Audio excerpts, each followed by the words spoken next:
Hello everyone, welcome back. Today we're going to be talking about some major roster updates. We've got a couple more roster news from around the NHL, including PTO releases, including a couple of send downs from the NHL waiver news, and a signing we've got also to get to. Plus, could we see some major signings in the next couple of days leading up to the start of the season? We'll get to all that coming up right now.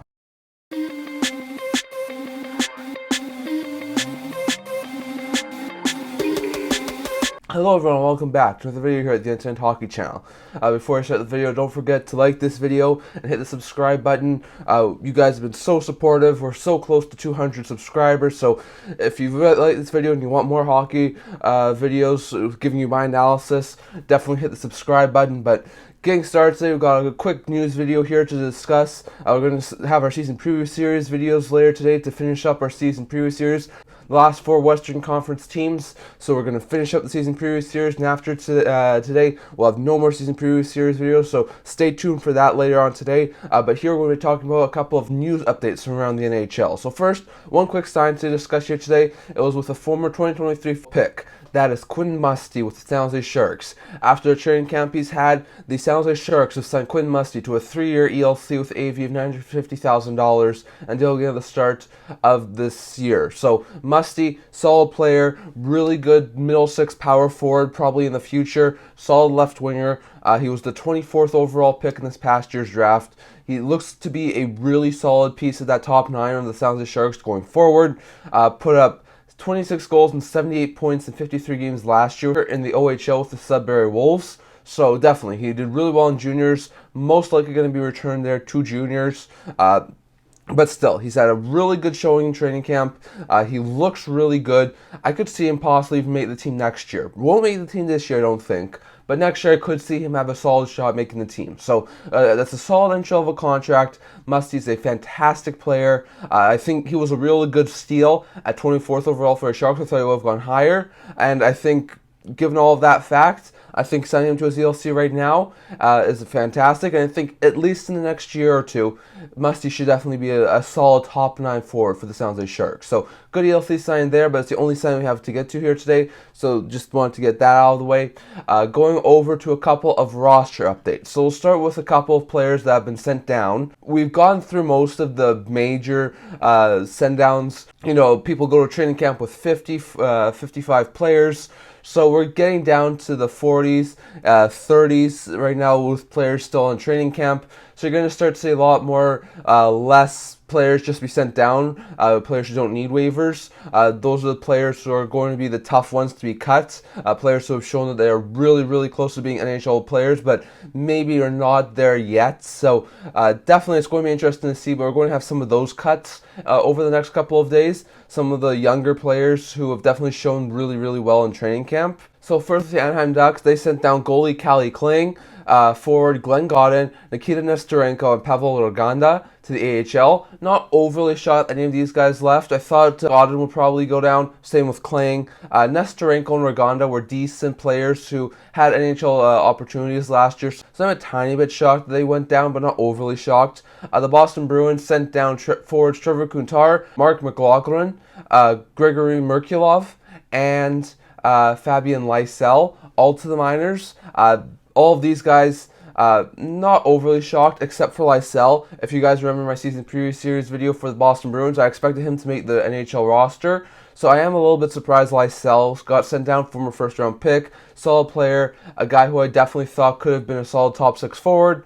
But still, I think that's a little bit of a surprise. Kuntar, McLaughlin, Merkulov, all decent players who I thought could have had a shot at the NHL roster, but I'm not overly shocked they're being sent down. Buffalo sent down 2 really good prospects in Yuri Kulik and Isaac Rosen. I thought for sure Kulik would have made the roster, so it sounds like he's going to start in the AHL again this year. Rosen, solid player. Not overly shocked he left, but he had a fantastic training camp, so I'm a little bit surprised that he did go and get sent down. Defenseman Yan Kuznetsov was sent down by the Calgary Flames. No surprise there. He could definitely still use a little bit more development time. Same with Jackson Stalber in Chicago. Decent goaltending prospect, had some good showings last year, but not at this point in time an NHL-ready prospect. The Colorado Avalanche sent down Nathan Clerman, Corey Schoeneman, Andre Pavel, and Oscar Oliasson. Not any surprises there, except maybe Oliasson. If you remember my Avalanche season preview, I thought Oliasson had a shot to maybe make the NHL roster, but he is going to be sent down, which I don't think is the worst thing in the world. So those are some send downs there for the Avalanche. The Oilers sent down James Hamblin and Xavier Bourgault. Hamblin, I don't think is too much of a surprise. Could definitely still use a little bit of time in the minors. Bourgault could also use some time in the minors, but he's a solid prospect, had a really good showing at training camp, so I think eventually Bourgault should be a solid NHL player for the Oilers. In Minnesota, they sent down Sean Walker and Jesper Wallstedt. Wallstedt's sort of the third stringer right now, goalie of the future, should be an NHL goalie next year, but I'm not surprised he was sent down right now. Walker had a really good camp, so I'm a little bit surprised the Wild sent down Sean Walker, but I'll expect him to be one of the Wild's first call-up options. The New Jersey Devils sent forward Chase Stillman, defenseman Daniel Misiol, and goaltender Eric Källgren all to the minors. No surprise there, in my opinion. All three of those guys I would expect to be going to the minors. And then the Philadelphia Flyers sent Ronnie Attard, as well as Samu Tumala, to the AHL. Once again, no surprise there. I thought Attard has a shot at being an NHL defenseman, but given his waiver exemption, I think it's no surprise that both of those guys are being sent down to the minors. So, once again, not too much players to be sent down over the past couple of days. Definitely, if there's any huge surprises there, I'd love to hear your guys' thoughts on which of those guys do you think was the most surprising to be sent down, and which of those guys do you think would be the first to be called up if there were some injury troubles. Definitely, going to be interesting to see. Going over to a couple of waiver updates. So last time we talked, there was a couple of players being placed on waivers on Tuesday. These players including Glenn Godden in Anaheim, Travis Barron, Cameron Crotty, Jan Jenik, Stephen Kampfer, Justin Kirkland, John Leonard, Ryan McGregor, and Matt Villalta in Arizona, Kyle Keyser in Boston, Clark Bishop, Oscar Dansk, Ben Jones, and Colton Pullman in Calgary, Wyatt Amadot and Corey Schoeneman in Colorado, Gavin Bayreuther, Nick Camano, Frederick Karlstrom, and Derek Pouliot in Dallas, Rasmus Asplund, Lucas Carlson, and Gerald Mayhew in Florida, Kyle Crisculio in New Jersey, and Louis Belpedio, Adam Brooks, Ray Gardner, Cooper Marody, and Victor Mete in Philadelphia had all been placed on waivers. We had been waiting to see if they had been claimed or not. All of those guys who I just said did wind up clearing waivers. So they were no one claimed them. They were sent down to their minor league affiliates. No surprises there. So good, solid waiver news for all those teams who placed those guys on waivers. They just go off of waivers and are sent to the AHL. Then you had a couple of players being placed on waivers yesterday. The Boston Bruins sent down Alec Regula, Dan Renouf, Anthony Richard, Riley Walsh, and Parker Weatherspoon. Regula and Walsh they claimed over in the offseason, so I thought those were two interesting names. The Edmonton Oilers placed Seth Griff. The New Jersey Devils sent Eric Källgren. The Ottawa Senators sent Jacob Bernard-Docker, who we sent her last week, could have been a good option for a possible trade candidate, as well as Matthew Highmore, Jacob Larson, and another solid possible waiver claim in Igor Sokolov, and then Tanner Legzinski and Cal Peterson in Philadelphia.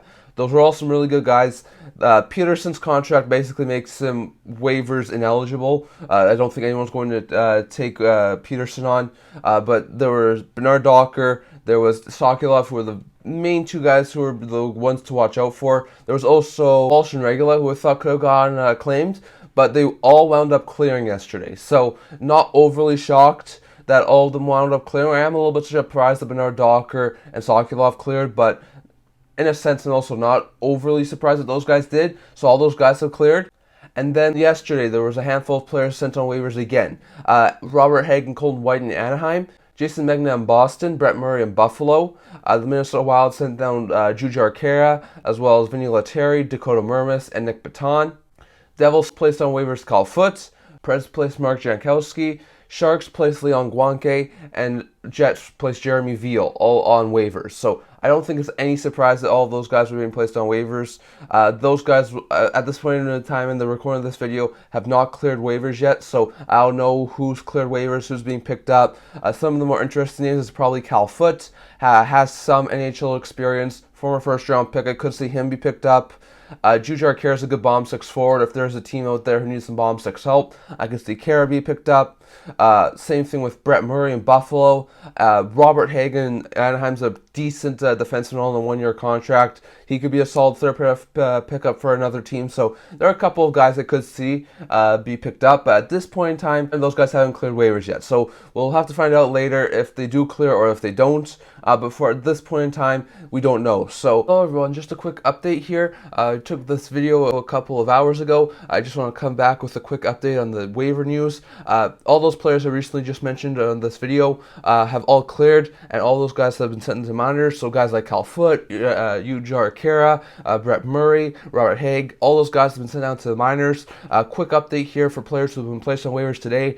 You have Mateus Emilio Peterson and Nick DeSimone on waivers for the Calgary Flames, as well as Martin Pospisil. You have Andreas Johnsson, as well as Joona Koppanen and Alex Nylander on waivers for the Pittsburgh Penguins. And then you have Connor Carrick, Cameron Hughes, Cole Lind, Max McCormick, Gustav Olofsson, Portalowski, Reinke, Schuldet, Shore, and Studnik on waivers for the Seattle Kraken. So Shore, Lind in Seattle, I think could get some attention, possibly from the waiver news, as well as possibly Andreas Johnsson and Alex Nylander with their contracts. Those would be some of the guys I'd be watching out for, but those are the players being placed on waivers for those three teams. Those are small waiver news for the upcoming day. So just wanted to quickly get that out there to continue on with the video. Those are the waiver updates right now. Not overly shocked that any of those guys from the last 2 days have cleared waivers, but if you were surprised that someone cleared waivers, let me know down in the comments if you were surprised that any one of those major players wound up clearing waivers. And then there were a handful of more of PTO releases. On October 3rd, which was 2 days ago, the Calgary Flames released Jonathan Esperiot from his PTO, while yesterday the Detroit Red Wings released Artem Anisimov, San Jose Sharks released Justin Bailey, Colorado Avalanche released Peter Holland, and the Anaheim Ducks released Scott Harrington off of their PTO. So another 5 players who were released off of PTOs. Esperiot, depth defenseman, AHL player. I was not surprised that he was let go. Same thing with Justin Bailey in San Jose. Depth forward. They have a decent forward group already. I wasn't expecting him to make the NHL roster. Could have gotten a two-way forward and be sent down to the minors, but Bailey, Esperiot, not overly shocked. Those two guys are not making the NHL roster or getting a contract. Same thing with Peter Holland. If I'm correct, Holland did get sent down to the AHL, so he is going to play with the AHL team there. It's an NHL contract, but I didn't expect Holland to make the NHL roster. There's still a chance he could get a two-way contract, but at this point in time, it looks like Holland is going to start in the AHL, so he's been out of the NHL for a while. I'd be quite surprised if he does get an NHL contract, so not surprised that he didn't get a two-way contract and he's been released from his PTO. Anisimov, decent bomb 6 forward, but once again, he's been out of the NHL for the past couple of years. Detroit is a solid forward group. Not overly shocked that he got let go on a PTO and he's not going to be getting a two-way contract. I did think there was a chance that Scott Harrington and Anaheim could have gotten an opportunity, especially with the Ducks blue line, but obviously they didn't see the fit, and he probably didn't do too well in training camp, and Harrington is now gone from Anaheim. So I think Harrington's the most surprising, but the other 4 I don't think are overly shocking, as Holland in Colorado, Calgary with Esperiot, Justin Bailey in San Jose, and Detroit with Anisimov have all let those players off of their PTOs and are not going to be signing them to 2 NHL contracts. I'm a little bit surprised about Harrington, but not overly shocked that any of those guys didn't get new deals. And as we get closer and closer to the start of the season, more and more of these guys are going to get let go until we have no players left on PTOs. So going to be interesting to see what else happens, but that's your PTO update for now. A couple quick injury updates to talk about here. The Detroit Red Wings have cleared Robbie Fabry. The Nashville Predators have cleared UC Parsonen. The Colorado Avalanche have cleared Wyatt Amadot before placing him on waivers. Quinn Musty and Philip Zadina in San Jose have been cleared to play. Jake Bean has been cleared to play. Josh Manson has been cleared to play. Chicago Blackhawks, Ryan Donato has a groin injury and is out day-to-day. Gensel's ankle injury has been reduced to day-to-day. He's probably still going to miss the first couple of games of the season, but it's really good to see that his injury is only day-to-day now. Pierre-Olivier Joseph has a lower body injury and is out day-to-day. And Wyatt Johnston in Dallas has an upper body injury and is out day-to-day. The Colorado Avalanche have Andre Pavel cleared to play. The Jets have Declan Chisholm, Nate Schmidt, and Mason Appleton cleared to play.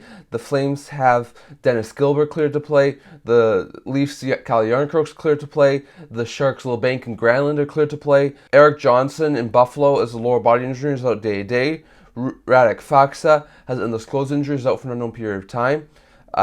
Kevin Rooney has a shoulder injury. He's going to be out long term. It didn't look good. So after having shoulder surgery, Rooney's most likely going to miss a long period of time.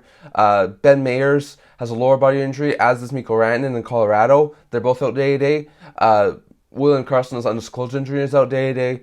Tyler Pillock has upper body injuries, out for an unknown period of time. Samuel Honjic has an undisclosed injury, out day-to-day for the Flames. And then Tyler Boucher has been cleared to play. Those are your updates on the injury front. So most of these guys are getting cleared to play, getting back up to speed. There's a couple of guys who are out day-to-day. Rooney's going to be out for an unknown period of time. That's a little bit concerning, especially given the fact that he had shoulder surgery. He's probably going to be out for a while. Faksa, Pitlick are also out for an unknown period of time, but hopefully they're not out for overly long period of time. So some good injury updates there. And then just going to go for a quick update here with a couple of signings. Elliot Friedman put out a 32 Thoughts blog yesterday night and was discussing a couple of signings that we could see in the next couple of days. As he says that we usually see a couple of signings right before the start of the season. It's players who are in the final year of their deals, want to get their contracts done before the season starts. He mentioned a couple of players who we could see. First, Devon Toews. He says the term's still the big problem with the Devon Toews contract extension. Avs really want him to sign for closer to 5 years because he's over 30, but they want that cap hit to be a little bit lower, and usually the cap hit gets a little bit lower if they go longer term, which they don't want to do right now. So it's kind of a real good balancing act right now between how they are able to do this. Toews is a really good player. He's probably one of the best free agent defensemen on next year's free agent market. So if they were able to sign him, that would be fantastic to keep the Toews-Makar top pair in Colorado for the next number of years. But I definitely do think that if he was to sign a 5-year deal, would it have to be somewhere close to $8 to $9 million? I think they probably want it closer to 7 to 8. They want him to take a little bit of a discount, so I'm not exactly sure how much Toews would sign for. Definitely, what do you think Toews would sign for on a 5-year deal? What do you think Toews would sign for on an 8-year deal? And do you think if he signed on a 5-year deal, the Colorado Avalanche could afford it? Definitely. Love to hear guys' thoughts on that. I said that the Backlund signing in Calgary. Flip some of the players' thoughts on that, staying in Calgary. He thinks Elias Lindholm could sign, but he says that it may be a lot more than he previously thought and be up in the $9 million range. Like I said, I still think Lindholm's looking at a Sebastian Aho contract and thinking that he can get at least that, possibly $10 million on the open market, so maybe he takes a little bit of a discount to stay with Calgary. But I could definitely see him sign for somewhere between $9.25 to $9.75, maybe $10 million.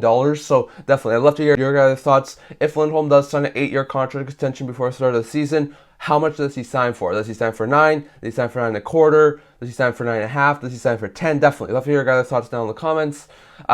You also talked about that after Zegras signed a couple days ago, that Drysdale contract's getting a little bit more traction under it. I said the big problem is that Drysdale only played 8 games last year, and that his arbitration eligibility is 2 years away, so they're trying to make something work. It sounds like the Ducks really want to go a little bit more longer term with Drysdale, but it really does depend. So I think Drysdale could sign like a 3-4 year deal somewhere around there. I think that's possible. Maybe a 1 to 2 year deal. Definitely. What do you think Drysdale will sign for? How long and how much? Definitely love to hear your guys' thoughts. Pinto, it sounds like it's still being talked about as well. Bruce Garriott said that it sounds like they're trying to sign him for somewhere around $2.3 million. And according to Bruce Garriott, they're only a couple of $100,000 apart. So hopefully they're starting to bridge the gap. Lafreniere, money is sort of what they're trying to look at. Pinto's a solid player. I think he'd definitely be worth $2.3 million. So definitely, I think there's some opportunity there for the Sens to sign him. It sounds like the Sharks, according to Elliot Friedman, could be another team that they're talking to, as we've talked about. So Sharks, Flyers, some teams who could possibly take a guy like Mateo Joseph. And then I've also seen a report from a Seattle writer saying that it sounds like the Kraken are trying to sign Musty Beniers and Jordan Eberle. Yeah, Eberle's been a really good player since arriving there. Could try and sign him to like a 1 to 2 year deal to keep him with the team. Beniers, they want to try and sign him between like 5 and 8 years on a longer term deal. They may try and sign him to a bridge deal.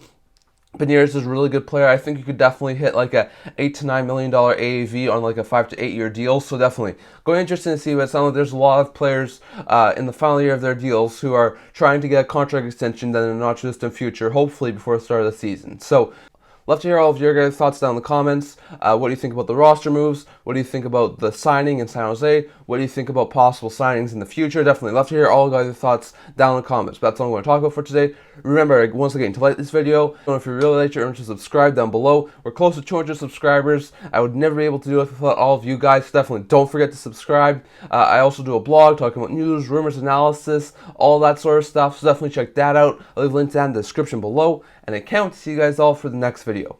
See you guys soon.